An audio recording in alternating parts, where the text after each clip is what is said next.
Merci de prendre le rendez-vous de l'information sur ZAI TV. Mesdames, Messieurs, bonsoir et bienvenue dans ce 19. Le président Patrice Talon a échangé ce lundi 28 juillet 2025 avec la jeunesse béninoise au palais de la Marina. Vous suivrez dans ce 19h quelques participants à cette rencontre qui ont livré leurs impressions. Le gouvernement béninois a officiellement remis ce week-end les premières attestations de nationalité béninoise à 3 afro-descendants en application de la loi sur la reconnaissance de leur citoyenneté. Les détails dans cette édition. Ce dimanche 27 juillet 2025, le leader politique Sylvanus Haïssi de la 15e circonscription électorale du parti Bloc républicain a apporté son soutien à l'honorable Mohamed Attaw Henro. C'était lors de la fête de retrouvailles de l'honorable avec ses militants. On en parle dans ce 19h.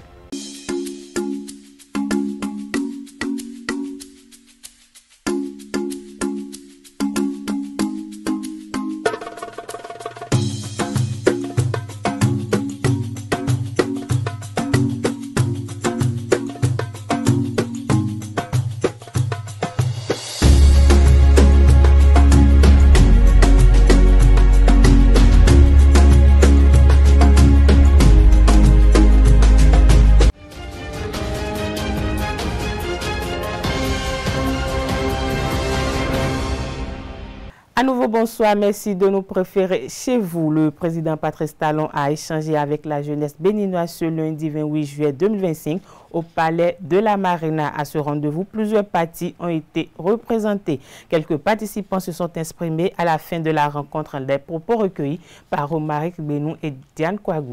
Fait honneur à la jeunesse béninoise et l'a invité pour que nous puissions avoir des échanges francs avec lui, et ces échanges qui ont porté sur ce qu'a été le Bénin depuis l'époque des royaumes, après la colonisation, la révolution, ensuite la démocratie qui débouche après sur les 9 ans d'exercice de fonction et que nous pouvons aujourd'hui, il a demandé à ce qu'on fasse le bilan de 65 ans de parcours, qu'est-ce qu'on retient, d'où est-ce que nous venons, où est-ce que nous sommes et qu'est-ce que nous pouvons aujourd'hui dire de l'avenir et ce qui s'impose à nous en tant que jeunes. Ensemble avec le président Patrice Talon, nous avons une idée des efforts qui ont été consentis par l'équipe actuelle et tout ce que le gouvernement a pu faire pour changer le quotidien du Béninois, pour apporter un plus. Comme vous le savez, nous venons de très loin. Et aujourd'hui, en faisant le bilan à mi-parcours, nous avons constaté qu'effectivement, en 9 ans, notre pays a changé. Notre pays a évolué, notre pays a développé. Et sans vous mentir, à l'unanimité, la jeunesse était vraiment fière, était contente de cette grande réalisation, de ce bilan présenté par le président Patrice Talon. On attendait ça pendant 9 ans, mais Dieu merci, aujourd'hui, bien qu'ils sont à 6 mois de la fin de leur gouvernance, ils ont pensé à ce qu'on puisse venir et leur parler à cœur ouvert. De mon côté, à moi, il y a une pensée que tout Béninois voudrait que cela se concrétise aujourd'hui. Ce n'est que la libération de certains citoyens qui sont sous le coup de la loi. Donc on a aussi eu à lui demander cela et on espère très bien que l'esprit qui va toucher son cœur touchera son cœur et fera parler cet homme, ce père de famille qu'il est, pour pouvoir libérer nos frères de prison. Restons toujours dans le même registre. Les jeunes de toutes les chapelles politiques et de la vie associative ont été reçus ce lundi 28 juillet au palais de la Marina par le président Patrice Talon. À la sortie de cette rencontre, Guy Mitokbe, secrétaire national à la communication du Parti Les Démocrates, par ailleurs chef de la délégation des jeunes, a fait le point de la rencontre sur la question du bien-être des populations. Le parti de l'opposition a estimé que la loi sur l'embauche ne facilite pas la création et la pérennisation des emplois. Au plan politique, je cite, nous avons dit qu'il est venu trouver un pays démocratique. Normalement, il devrait travailler à renforcer les aspects démocratiques de notre pays, je veux dire les instruments démocratiques de notre pays. A-t-il laissé entendre à l'en croire, si le président Patrice Talon veut laisser un pays épanoui, économiquement, démocratiquement renforcé, il devrait pouvoir prendre en compte ces différents éléments soulevés. A démarré ce lundi 28 juillet 2025 au Centre des jeunes et loisirs d'Agla la formation des responsables d'associations de jeunes. Une session organisée par la Direction de la jeunesse, des loisirs et de la vie associative est placée sous le thème identification, détection et prévention des comportements déviants. Le point de la cérémonie de lancement dans ce reportage signé Dario Sadiak-Benon, Francis Ola Fahamé. Identification, détection et prévention des comportements déviants. Voici les axes sur lesquels portent les séances de formation des responsables d'associations de jeunes. Le ministère des Sports, à travers la Direction de la jeunesse, des loisirs et de la vie associative, entend par cette initiative travailler à l'amélioration de la qualité de la sécurité ainsi que le cadre de vie des jeunes béninois. La question des comportements déviants, de la crise pubertaire, du rôle des parents, par rapport à cette problématique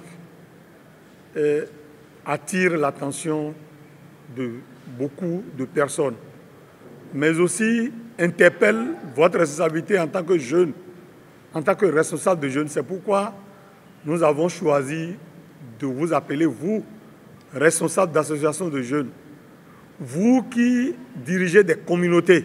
Pendant 2 semaines, les formateurs vont outiller les leaders d'associations sur les différentes techniques de détection des différents comportements déviants et comment y remédier. Une formation qui implique une approche participative. Ces formations s'appuieront sur une approche participative. Elle répond à une préoccupation majeure, celle de préserver la jeunesse béninoise des risques croissants de dérives comportementales. Le département du littoral, à travers cette cérémonie de lancement, incarne symboliquement notre volonté d'agir à partir des centres urbains les plus exposés pour ensuite rayonner dans les autres zones périurbaines et rurales. Cette cérémonie de lancement a également été le lieu pour l'UNICEF, partenaire de cet événement, de réitérer son accompagnement et son engagement à promouvoir l'épanouissement des jeunes. L'UNICEF œuvre pour que les jeunes du Bénin deviennent des partenaires à part entière dans la réalisation de leurs droits, tout en se préparant à être des citoyens, des parents et des leaders responsables. C'est pourquoi nous saluons vivement cette initiative du ministère des Sports à travers la Direction de la jeunesse qui vise à renforcer la capacité de 1200 responsables d'associations répartis dans les 12 départements du pays pour qu'ils deviennent des relais communautaires puissants dans la prévention de la délinquance juvénile.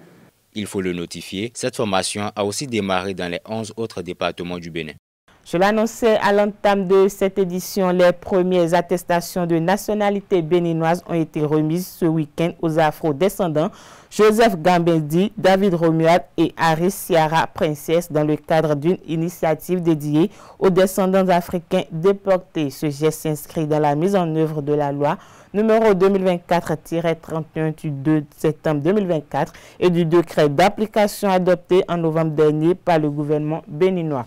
Le gouvernement béninois avait officiellement, pour rappel, lancé le 4 juillet 2025 la plateforme numérique My Afro Origins, accessible dans plusieurs langues pour centraliser les demandes de reconnaissance de nationalité. Cette première remise d'attestation concrétise symboliquement le droit au retour inscrit dans la loi, permettant aux bénéficiaires d'obtenir un document reconnu, préalable indispensable à l'accession et à la nationalité béninoise pleine s'ils respectent les conditions légales, notamment un séjour requis sur le territoire national dans les 3 ans suivant l'éligibilité. L'opérateur économique et membre du parti politique Bloc républicain Sylvanus Haïti a marqué sa présence à la fête de retrouvailles de l'honorable Mohamed Atta Renoro et ses militants. L'objectif de sa démarche vise à soutenir son ami et renforcer son ancrage politique dans la 15e circonscription électorale. Quentin Amoussou pour le reportage. Oui, nous sommes toujours unis. Oui, nous savons rester fidèles les uns aux autres.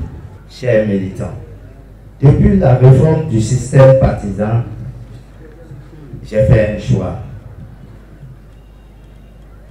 Pas un choix pour moi seul, mais un choix pour nous tous. J'ai décidé de rassembler les forces, de mettre fin aux divisions pour qu'on soit plus forts ensemble. C'est comme ça qu'on a rejoint le bloc républicain. Et je suis fier de ce choix. Ce rassemblement est aussi une manière pour le bloc républicain dans la 15e circonscription d'annoncer les couleurs pour les prochaines élections générales de 2026. Dans un autre contexte, à présent, des sages de la Cour constitutionnelle ont été reçus dans l'ordre national du Bénin lors d'une cérémonie présidée par la vice-présidente de la République, Mariam Chabi Talata. Cette distinction, selon la vice-présidente, vient saluer les efforts constants et le sens élevé du devoir de ces juges constitutionnels au service de la démocratie béninoise. Pour Mariam Chabi Talata, les décisions prises par cette 7e mandature depuis son installation le 6 juin 2023 avec pertinence, objectivité, justesse et complétude rassure les capacités de ses membres à s'assumer pleinement et efficacement leurs différentes charges. Au nom des récipiendaires, Mathieu Adjovi a exprimé sa gratitude au chef de l'État pour cette marque de reconnaissance. Cette distinction, selon lui, ne célèbre pas seulement des parcours individuels, je cite, elle consacre avant tout une responsabilité collective, celle de nous voir œuvrer avec loyauté, rigueur et humilité au service de notre pays, le Bénin. Plusieurs personnalités dont le professeur Kossi Dorothée Sessa, président de la Cour constitutionnelle, et la professeure Dandi Yamou, conseillère et présidente de la Haute Cour de justice, ont rehaussé l'événement de leur présence. Parlons médias à présent. La 5e édition du concours international Prix Indépendance médiatique a eu lieu le vendredi 25 juillet dernier devant un parterre d'invités de regard avisés. 9 candidats ont défendu leur production sur les thèmes enfants et changement climatique. C'était l'occasion également pour l'agence de communication DCC Communication de distinguer quelques noms du journalisme béninois. Francis Fahami pour le point. Enfants et changement climatique, c'est le thème de la 5e édition du prix de l'indépendance médiatique, une compétition internationale qui vise à promouvoir l'excellence dans les médias. Un moment à la fois de la célébration d'engagement renouvelé et de la reconnaissance, et également un moment qui marque les 5 ans d'anniversaire de DCC Communication. Nous sommes réunis ici pour célébrer les talents de la 5e édition du prix Indépendance médiatique internationale. Le thème de cette édition, Enfants et changement climatique, vient rappeler notre responsabilité collective envers les générations futures. Les enfants sont les premières victimes silencieuses des catastrophes climatiques et les médias ont le devoir d'éclairer, d'informer et de mobiliser autour de ce phénomène environnemental.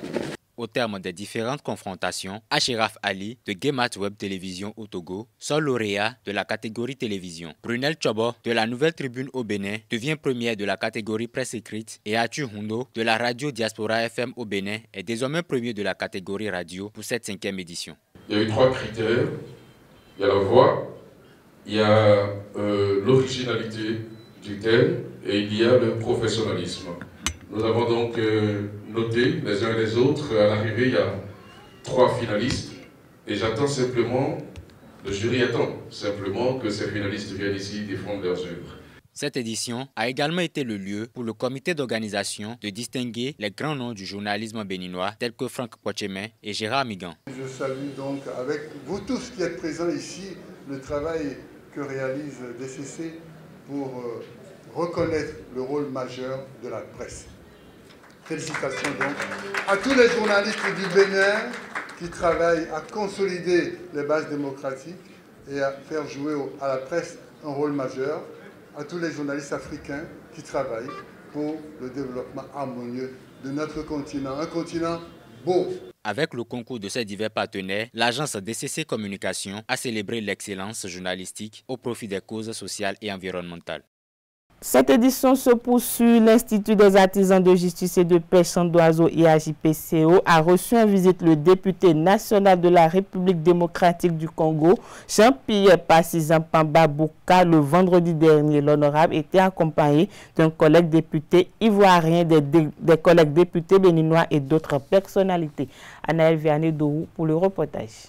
Visite du député national de la République démocratique du Congo, Jean-Pierre Passy Zampamba Bouka, à l'Institut des artisans de justice et de paix, Chandoiseau IAJPCO. L'honorable président du réseau des parlementaires africains de lutte contre la corruption de la RDC, APNAC RDC, au Bénin pour une mission de travail, a jugé utile de découvrir l'IAJPCO, un institut dont il a entendu parler. Passant par la bibliothèque, le restaurant, les salles de conférence et la maison d'accueil MAS SAS, les hôtes ont fait une immersion enrichissante. Nous avons été émus de constater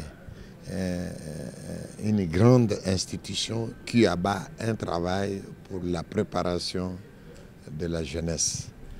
Et cette Afrique, ce Bénin, cette Afrique de l'Ouest, tout comme l'Afrique tout entière, a besoin de personnes intègres et des personnes de grande valeur morale pour sa reconstruction. Et donc, les missions de cette institution sont des missions très très importantes, surtout pour améliorer la transparence, la redevabilité et la bonne gouvernance. C'est dont nous avons besoin, surtout pour un développement durable du Bénin, de l'Afrique de l'Ouest et de l'ensemble de l'Afrique. Les objectifs et la vision de l'IAJPCO ont séduit l'honorable qui ambitionne déjà des perspectives pour une union d'impact. Cette institution mérite un soutien tout azimut de toutes les personnes de bonne foi parce que elle fait focus sur les jeunes. Or, la jeunesse est l'avenir de demain. Et donc nous, en tant que structure de lutte contre la corruption, nous abattons le même travail que l'institution. Et donc, nous pensons que nous allons aller dans le sens de partenariat pour que nous puissions regarder ensemble dans les jours à venir qu'est-ce que nous devons faire tous ensemble pour avoir des jeunes intègres, des jeunes avec de valeurs morales pour la reconstruction de notre Afrique. Le député national a échangé avec les autorités de l'Institut ainsi que plusieurs autres personnalités. Rappelons que pour l'occasion, l'honorable Jean-Pierre Passy Zapamba Bouka était accompagné d'autres collègues honorables députés du Bénin ainsi que de la Côte d'Ivoire. Hors de nos frontières au Mali, le bureau du vérificateur général, l'institution en charge du contrôle des dépenses publiques, a transmis à la justice des dossiers qui font apparaître des irrégularités, des soupçons de détournement de fonds publics dans la gestion financière du pays par l'ancien Premier ministre Choguel Maïga, limogé en novembre dernier. Au nombre de deux, au moins le premier a trait à des dépenses financières engagées à l'occasion de la cérémonie d'inauguration d'un ouvrage au moment où celui-ci était Premier ministre. Le second concerne des frais de mission attribués de façon induite. Du Mali, direction les États-Unis, le président américain Donald Trump et la présidente de la Commission européenne Ursula von der Leyen ont annoncé qu'un accord avait été trouvé entre les États-Unis et l'Union européenne concernant les droits de douane. Réunis en Écosse, dans le complexe de golf de Donald Trump, les deux dirigeants ont arraché ce compromis au terme d'une réunion éclair. De son côté, Ursula von der Leyen s'est réjouie d'un bon accord qui apportera de la stabilité et de la prévisibilité des deux côtés de l'Atlantique. L'accord rééquilibrera mais permettra également le commerce des deux côtés, a ajouté la présidente de la Commission européenne alors qu'elle était assise à côté du président Donald Trump au moment où les dirigeants faisaient l'annonce. Voilà, c'est sur cette information hors de nos frontières que prend fin cette édition. Merci de nous avoir suivis et agréable soirée à tout un chacun.